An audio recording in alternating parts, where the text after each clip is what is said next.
بھارت کی جانب سے سندھ طاس معاہدے کی معطلی کے بعد پاکستان کی جوابی حکمت عملی تیار، آئندہ چند روز میں نئی دہلی کو باقاعدہ سفارتی ذرائع سے نوٹس دینے کا فیصلہ، عالمی فورمز پر بھرپور احتجاج ریکارڈ کروانے پر بھی غور، تمام اقدامات کابینہ کی منظوری کے بعد اٹھائے جائیں گے۔ بین الاقوامی ماہرین نے جلد مودی سرکار کی جانب سے فیصلے سے یو ٹرن کا امکان ظاہر کر دیا۔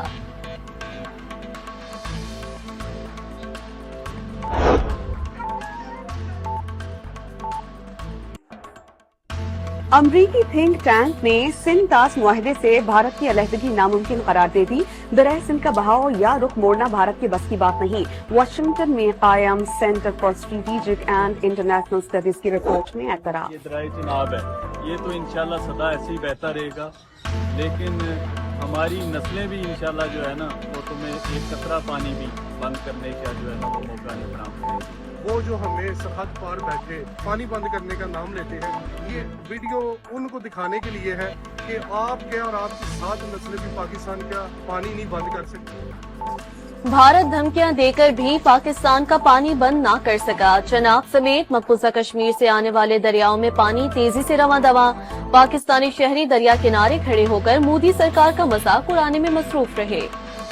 بھارتی خفیہ ایجنسی را کے سابق سربراہ امرجیت سنگھ دولت نے پہلگام واقعے کو بھارتی سیکیورٹی فورسز کی ناکامی قرار دے دیا۔ جنگ آخری اور بدترین آپشن ہے، جنگ کا مطلب ایٹمی تصادم ہوگا۔ امرجیت سنگھ کا نئی دلی کو جنگی جنون سے باز رہنے کا پیغام۔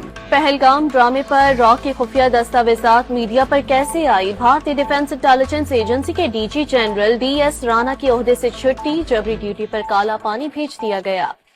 پہلگام فالس فلیگ آپریشن سے متعلق حقائق بھارتی صحافی نے بے نقاب کر دیے۔ بھارتی چینل دن رات جھوٹ پھیلانے میں مصروف۔ ہنی مون کے لیے آنے والا شخص زندہ، پہلگام میں ہلاکت کا جھوٹا دعویٰ کیا گیا۔ کشمیری ڈرائیور کی ارچنا تیواری سے گفتگو وائرل۔ مقبوضہ کشمیر کے سابق گورنر ستیا پال ملک نے پہلگام واقعے کا ذمہ دار مودی کو قرار دے دیا۔ نریندر مودی کی غفلت اور لاپرواہی پہلگام واقعے کی وجہ بنی، پہلگام حملے پر مودی سے جواب دہی ہونی چاہیے، ستیا پال ملک کا مطالبہ۔